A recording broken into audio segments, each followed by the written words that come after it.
there, Lindsay here, the Frugal Crafter. Today we are going to paint this painting with gouache. And if you'd like a real-time version of this painting, you can find it up in Critique Club.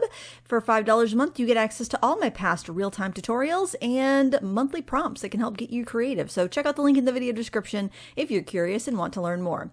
I filled up my big ceramic palette this week with different light fast brands of gouache, and I didn't want to put every color in. I just wanted to get those colors in that were the most likely to be used a lot. I also added some blending medium to the colors, and that's why they look really liquid there, and I think I put a little too much, but in the future I'm just going to add blending medium to the Holbein and M. Graham gouache that I'm putting in there. I'm going to leave the Daniel Smith and Da Vinci gouache as is, except for maybe the white. I might add a little bit of blending medium to that, but I really liked using this palette, and it was a lot of fun. I will have a video on setting this up in the future at some point. I've got to post my Turner review first, and then it will have gone through all my artist grade gouache that I have, and we'll be able to, I'll show the video of filling the palette. But so far so good. My idea with this palette is just to leave it those basic colors I use all the time in there, light fast colors in there, and then if I want to add a color here and there, I can kind of drop it in the little wells, and I won't have to wash it out. I can leave what's unused there for the next painting, and it's going to eliminate waste and have my gouache ready to go. Now, the jelly gouache sets that I've used before kind of was from the same principle. You just take the lid off and you have all your gouache there. But the more I've used gouache, the more I have grown to appreciate the professional level gouache over the jelly gouache. So it's kind of the same idea, but I like that there's a mixing area too. Whatever you have for gouache, use it. There's not as big of a difference between student grade and professional gouache, in my opinion, as in gouache versus like watercolor. So you definitely can still make beautiful paintings and whatnot. But I do find that I like the mixability, and you can mix a student gouache. I just find that these mix a little bit better. I don't have to use as much, and I can paint faster with it. So.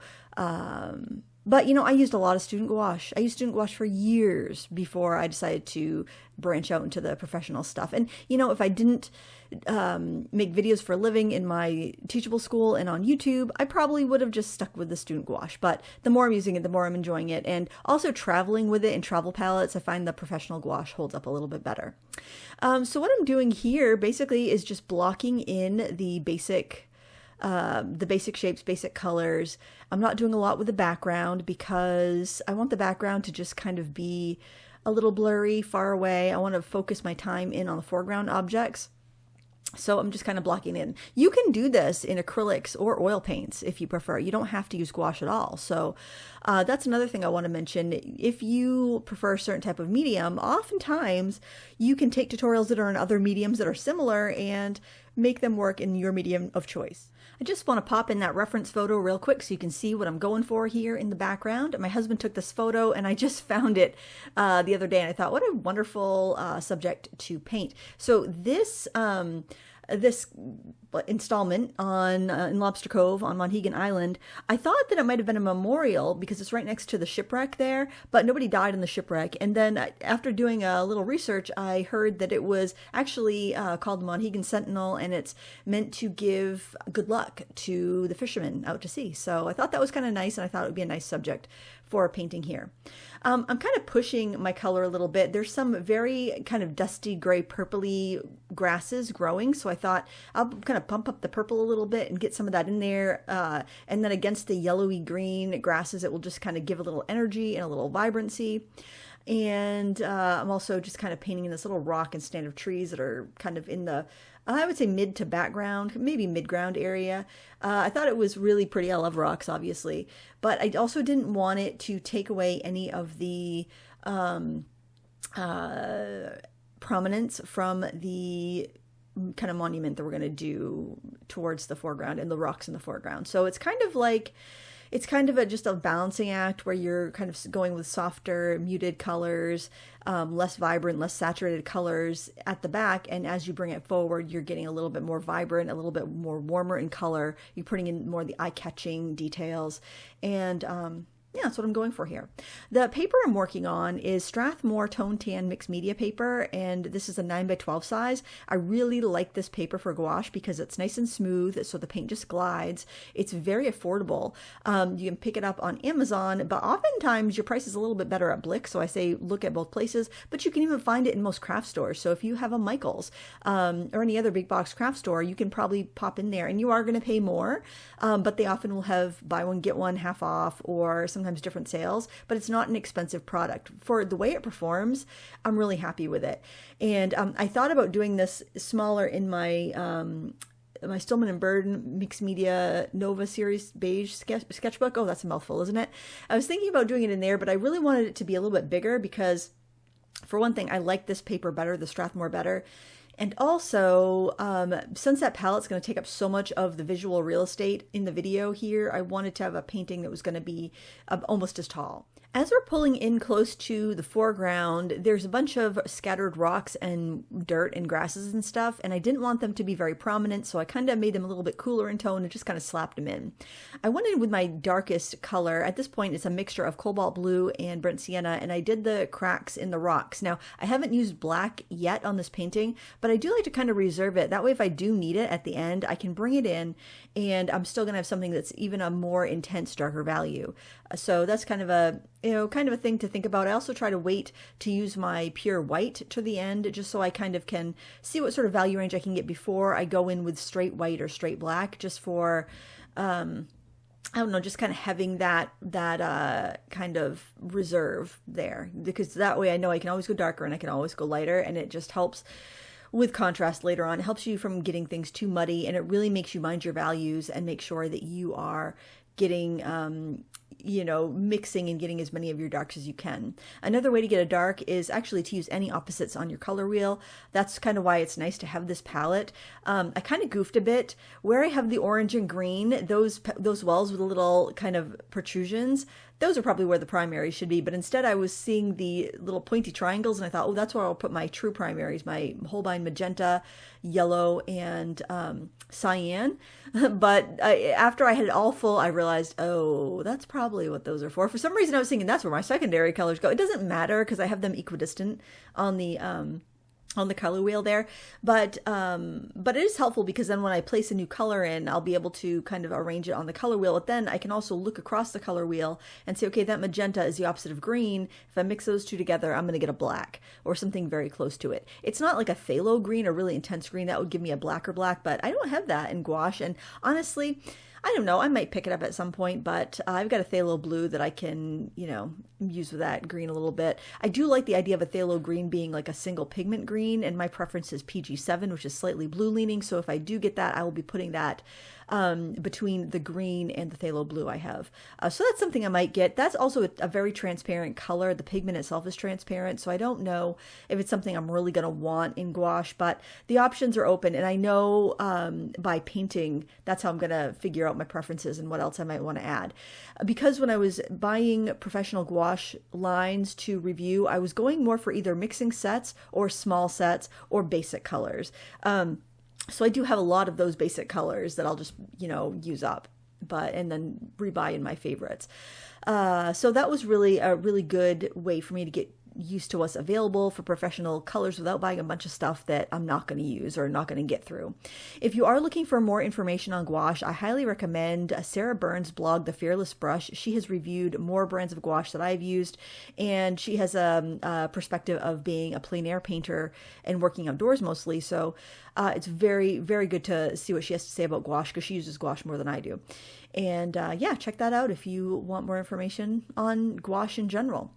I blocked in the buoys using white because I knew that the yellow that I have here is actually kind of on the transparent side, and it's even been made more transparent by the blending medium I put into it, so I knew I was going to need something under that to make it a little more opaque. Also, the permanent alizarin crimson that I have is also a little on the transparent side, so I knew I was going to need something there to opacify it a little bit more. Something that I've noticed in when I'm buying more artist gouache and I'm looking for light fast pigments is that some of those colors tend to be less opaque, kind of like they are in acrylics and oils. So it's just something you've got to be mindful of. Whereas if you buy kind of like a student range of gouache, say my favorite student range gouache actually is the Anagani Jelly Gouache.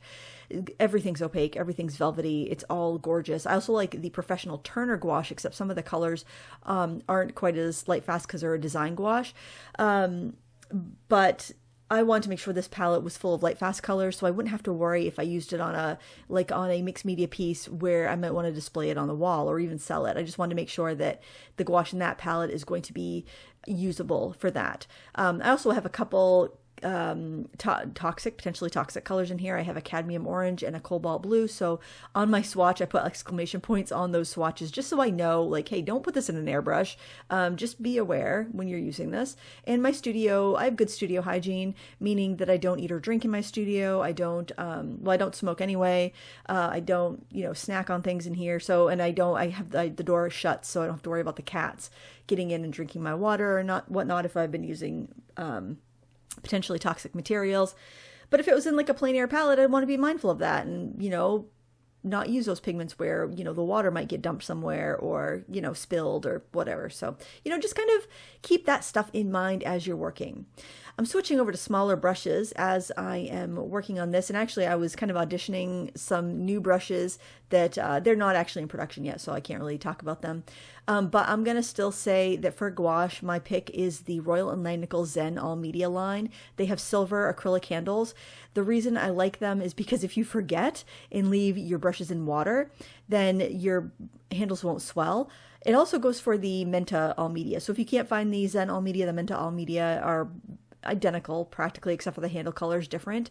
And I've been using them for years and they've held up so well. And I use them both for acrylic and gouache and they've held up so well. I use them almost every day.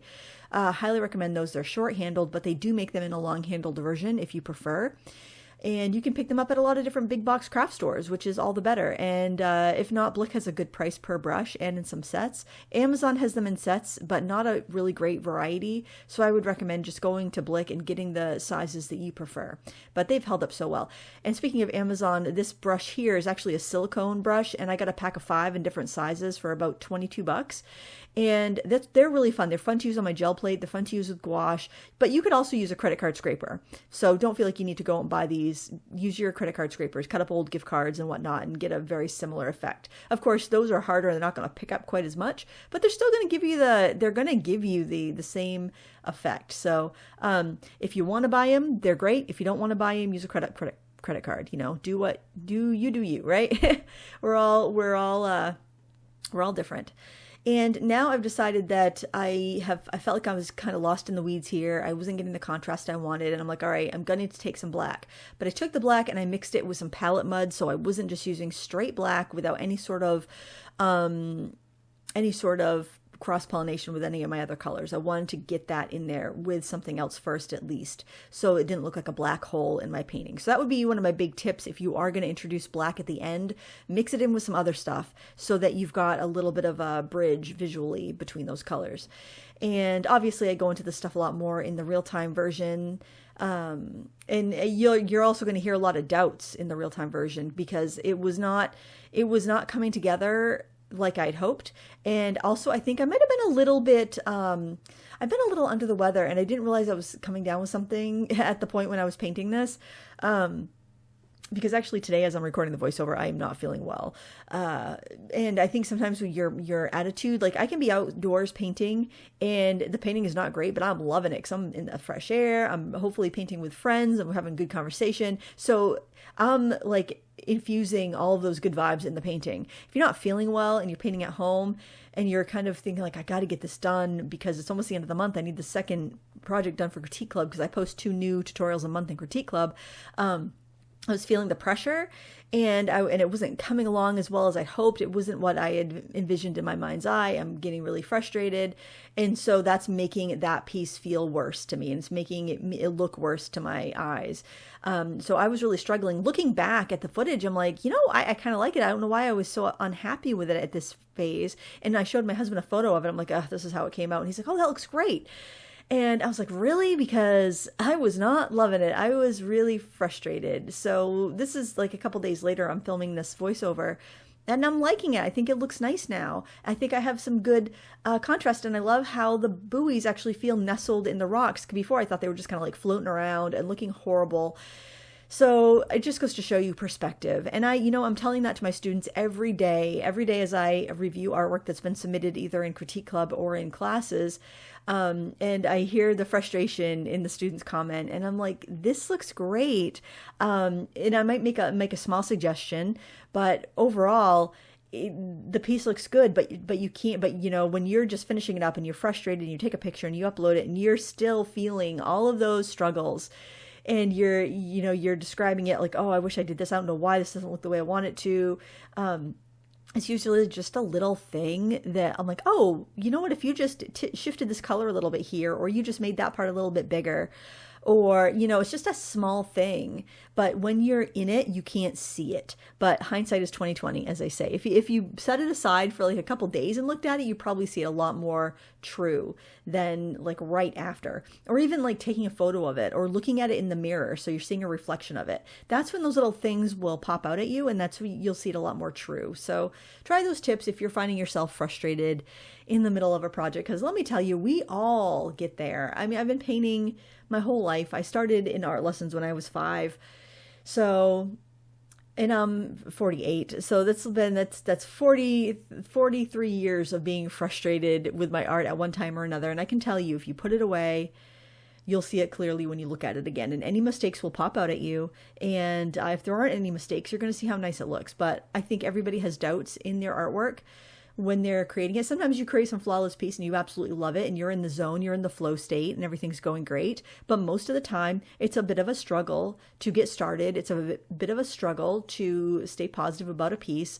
And if it's not, if you're feeling, no, every time I sit down to paint, everything's great, well, that's wonderful. I'm very happy for you. But chances are you're not taking risks if that's the case, because if you're always happy with what you're creating, you're going to stay at that level. I think you have to challenge yourself and you have to be critical of your work so that you can move beyond it if you want to. If you don't, that's fine. There's nothing wrong with that. I know a lot of people enjoy toll painting, which is you're starting off with a pattern. You've got very specific instructions, very specific colors, and you're going to come out with a very beautiful piece. They won't all be identical. Everybody in your class is not going to create identical things, but they'll all be very similar, and your results will be predictable. But if you want to like step out from the predictable, and you can definitely challenge yourself with decorative arts. I don't want to sound like there's no way to challenge yourself. Oh my gosh, you challenge yourself, because I've never seen people with better brush handling skills than those that have trained as a decorative painter, because decorative painters have immaculate brush skills, immaculate brush control, usually extremely good studio hygiene and brush hygiene, and they take care of their brushes and they will last better because you need your brushes in tip-top shape to execute some of those strokes. That is such a great exercise for discipline. But as far as pushing yourself creatively, I would say maybe go without a net, go without a pattern, go without maybe even go without a photo. Just sit outside in life and paint from life and challenge yourself and get some ugly pancakes baked. And then you're going to come up with stuff that that really stretch you. And you might not like it, but it'll stretch you. And I think that you'll be a better artist for it. Even if you end up like, this isn't my cup of tea, I'm going to go back to whatever previous craft or previous art style you liked, you're still going to have it informed by those experiences, and you're going to get better at it and faster at it. So it's all good. Any practice is good, I think. So here, in an attempt to bring a little bit more detail in, I went in with my acrylic markers. These are the Arrtx brush tip paint pens. I like these a lot. There's two different styles. There's the single-ended ones, and the single-ended ones are true acrylic paint, and they don't wash out if you add water to them. The black barreled ones that are double-ended are actually like a gouache, and you can blend them out after they dry. So just an FYI on those. I will link them down below in the video description. They have even more acrylic paint pens. I haven't tried a few of their newer iterations, but these are very easy to use, and I find they go really well on top of paint. They don't look like you've added acrylic marker because they're not shiny. They're very matte, and because they have a soft brush tip, they're not going to scrape up anything, and they don't reactivate the paint underneath because they're so soft. So that's something I recommend. I don't know about the light fastness of these. I'm just using them in small little bits, so I don't think it would be that big of an issue. It's more just to bring out some detail. But yeah, they're relatively affordable compared to like Posca pens, for instance. But you know, they're not the cheapest out there. And I just kind of use them for these final touch-ups. I don't like to do full artworks with them, but they get the job done. And there you have it. Here is my finished piece. Like I said, if you would like a real-time version of this, you can find it in Critique Club. The colors are nice and saturated. And the one thing about gouache that's great is that it is so easy to photograph your work because there's no glare. And that's why designers have loved it for years. And now artists are coming on board, and there are more light-fast versions for artists. And yeah, I have lots of reviews of gouache on my channel. And if you want to investigate, you can, and then you can look forward to the big palette setup video that will be coming up in a few weeks on my channel if that's your cup of tea. If not, hey, no worries. Thank you so much for watching. Please give me a thumbs up if you enjoyed it. Until next time, happy crafting. Bye!